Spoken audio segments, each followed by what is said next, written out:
The reason why I was interested in studying law was because I actually realized my background from Czech Republic and in the UK, knowing your rights is the most important to actually be able to defend yourself.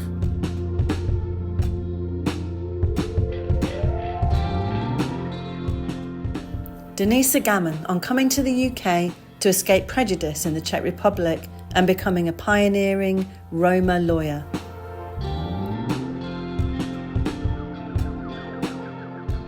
This is Writer's Mosaic, What We Leave, We Carry, the series that tells the true life stories of migration to the UK.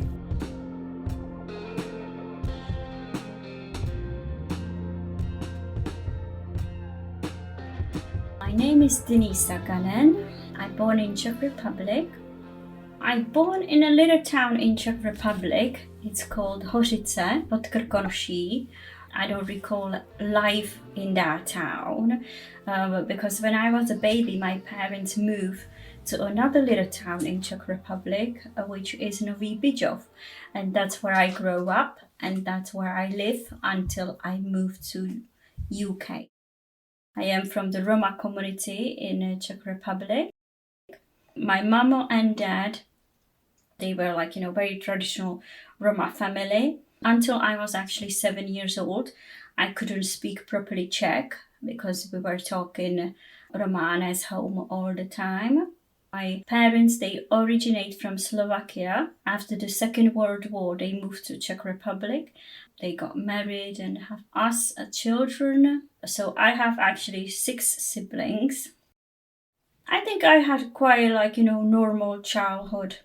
My mom, she was with us. She was looking after us. And my dad, he had very poor eyes. So, he was actually partially blind. So that was quite difficult for him to find any kind of employment, especially in Czech Republic, having this sort of disability plus being Roma. And obviously my parents, they had no education at all because they grew up during the Second World War. So basically they've been really uneducated. So they couldn't write and read. Under those circumstances, it was actually impossible to actually have any employment.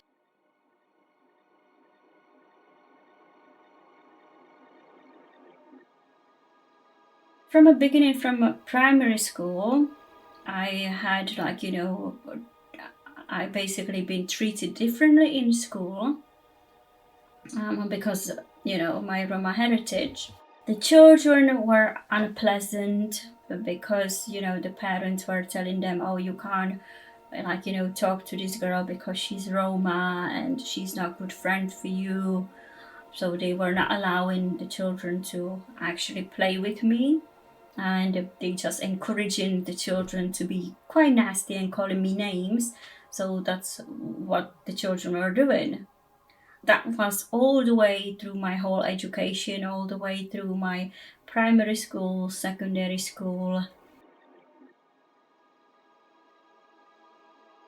I have experience from secondary school where my teacher told me that she doesn't want me to sit on a front because she basically doesn't want me to sit there because she can't even looking at me. So I have to go and sit in the back of the class by myself. And then in my secondary school, that was the same situation. I was sitting in the back of the class because nobody wanted to sit with me because I was Roma. The teachers, they were using the empty spot next to me as a naughty corner for the children. They misbehave in a class. And, the reaction of the child when they were supposed to be punished this way, sitting next to a Roma girl, was they were crying the whole time.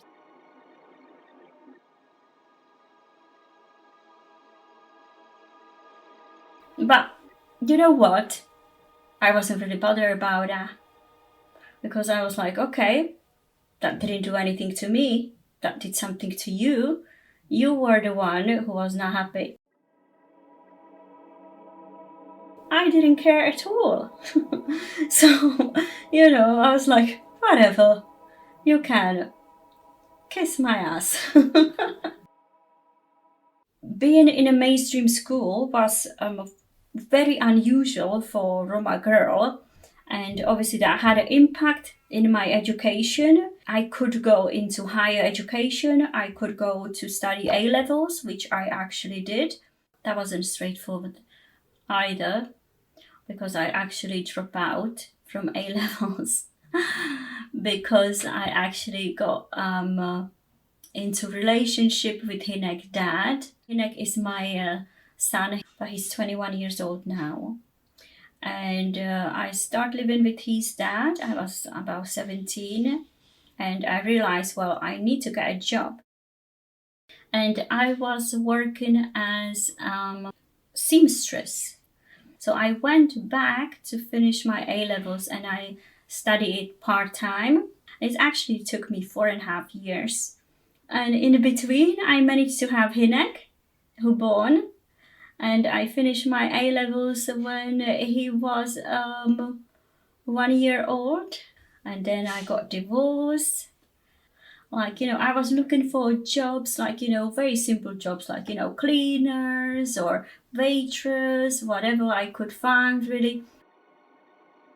But as soon as they realized I am Roma, suddenly the job wasn't there. So it was really difficult because I was divorced and had a little son. And at the time, my brother moved to England, and he was lucky enough to get a job in England as a chef. That was really good because he couldn't find any job as a chef in Czech Republic because he's Roma. So my brother come to England and he come to Leicester, and I went to see him, and I went to that restaurant, and I managed to have a job there as a cleaner in 2006, and I was very happy with that because I could work, I have some money, I could look after my son.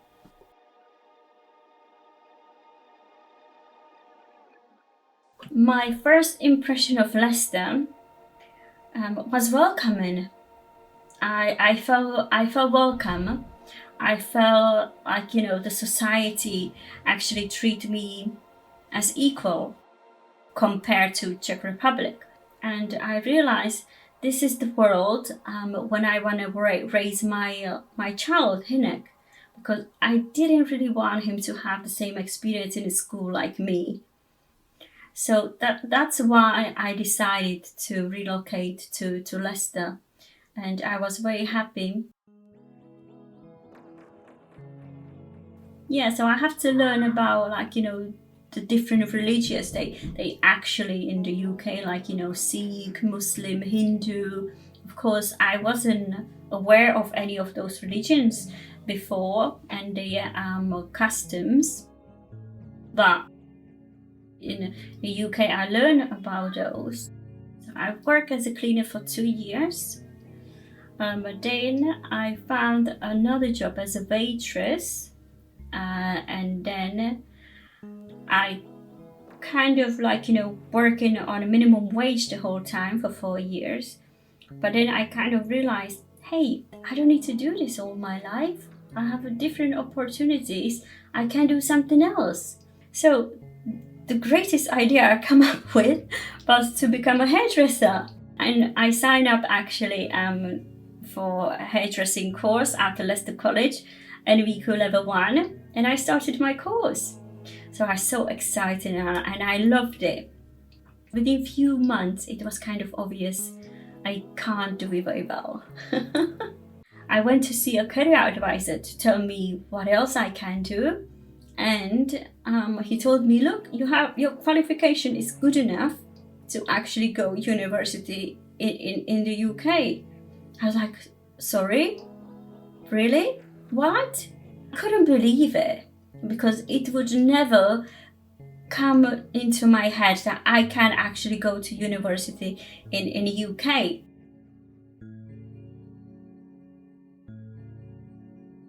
I choose to do law degree, and he actually helped me to do the application and everything. So, he was very helpful. He was a really good career advisor. I was very lucky to, meet him at the Leicester College. When I come to UK, I couldn't speak really, really very little English. I could just understand I love you, hi, hello, bye, really simple things.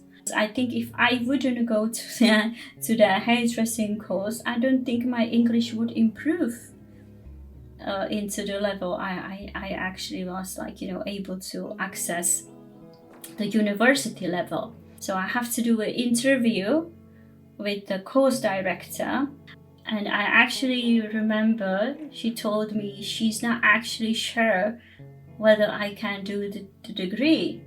And I remember telling her, well, you know what? I did a hairdressing, I was working full time, and I have 4-year-old boy. So if I can do that, I can do a degree. And she looked at me and she was like, all right, fine, I'll let you in. And I started my law degree in 2009. The reason why I was interested in studying law was because I actually realized my background from Czech Republic and in the UK, knowing your rights is the most important to actually be able to defend yourself. As a migrant and a single parent in the UK, I had a negative experience with landlords. I wasn't doing anything else than saving up money to be safe when I get into another eviction, to have enough money so I can put the money down, first month deposit and then one rent in advance. There wasn't any protection for tenants to get the deposit back. I remember a situation when I rented a house and I got a Section 21 notice. And basically the landlord lady said, oh, I am not giving you your deposit back because I need to paint the house, I need to wash the windows and these sort of things. That's not a reason to keep my deposit. But obviously I didn't know that at the time. And that's how I actually realized I need to know my rights after this experience. So I did the law degree and it was really hard. Most of the text I have to separately sort of translate, but it was a good way how to learn. I finished my degree in 2012 with really high 2-1. I missed out on a first only by 2 points. Something what really I like about was learning about human rights, because that's where I actually realized Roma are a minority and we actually have a human rights. Segregation of the Roma children is illegal, it's a discrimination. Obviously that was the first realization for me that this sort of treatment is really wrong. Yeah, so I graduated in 2012 and my mum and dad, they come to UK to actually see me graduating, and obviously Hinek was there, and my at the time boyfriend, he's my husband now, Paul. So it was great because I've been working for that for 3 years. There isn't many of lawyers of Roma origins in the UK, not even in my country of origins. I don't even know any lawyers from Roma community, so it's probably I'm gonna be the first one.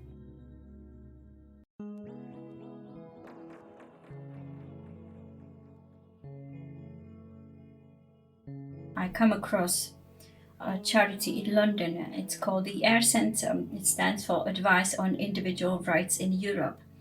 and they actually had a project dedicated to the Roma community.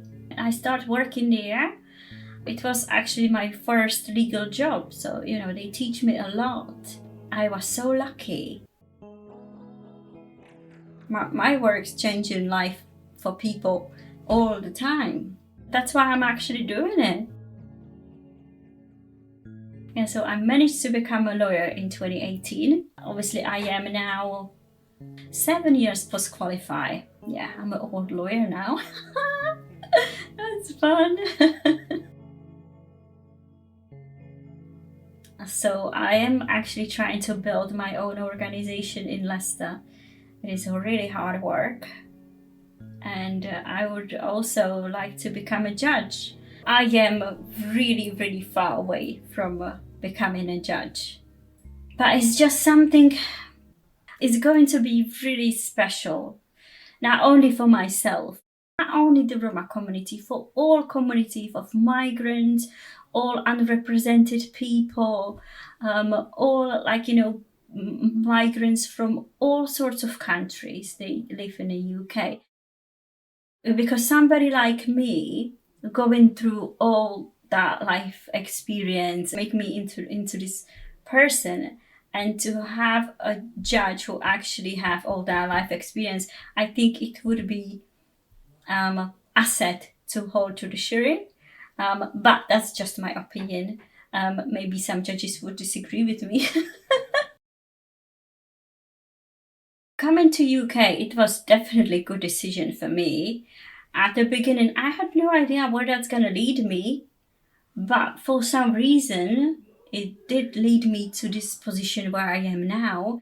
If somebody would tell me this when I was in Czech Republic, oh, that would be such a laugh. I do keep lots of Czech and Roma traditions, actually, both of them, because obviously I have both cultures inside me, and now even British culture, because my husband is British. So we actually celebrate Christmas in a traditional way of Czech people. From the Roma culture, I like Roma music. I play music to Delilah.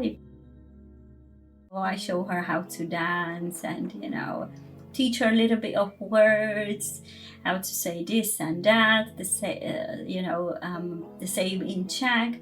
And obviously from my husband culture, from British culture, we have a roast dinners on Sundays.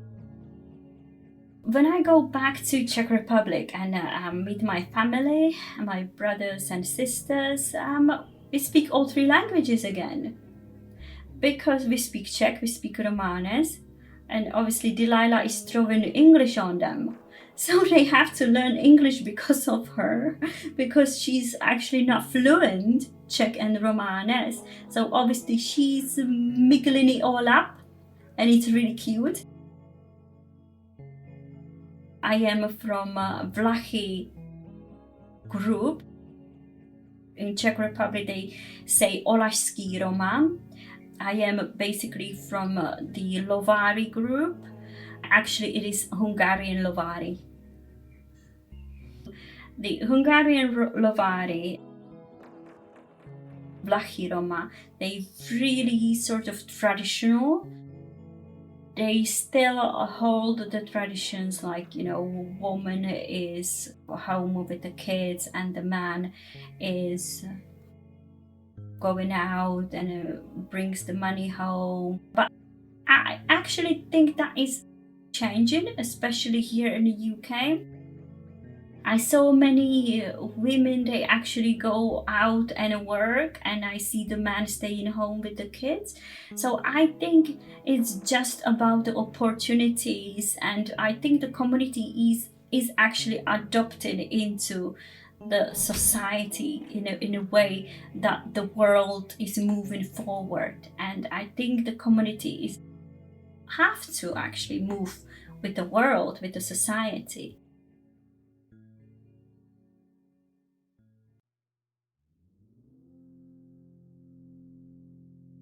I took a part in a documentary called In Leaving to Remain, and it was very interesting because it's been done in a lockdown and during a Brexit.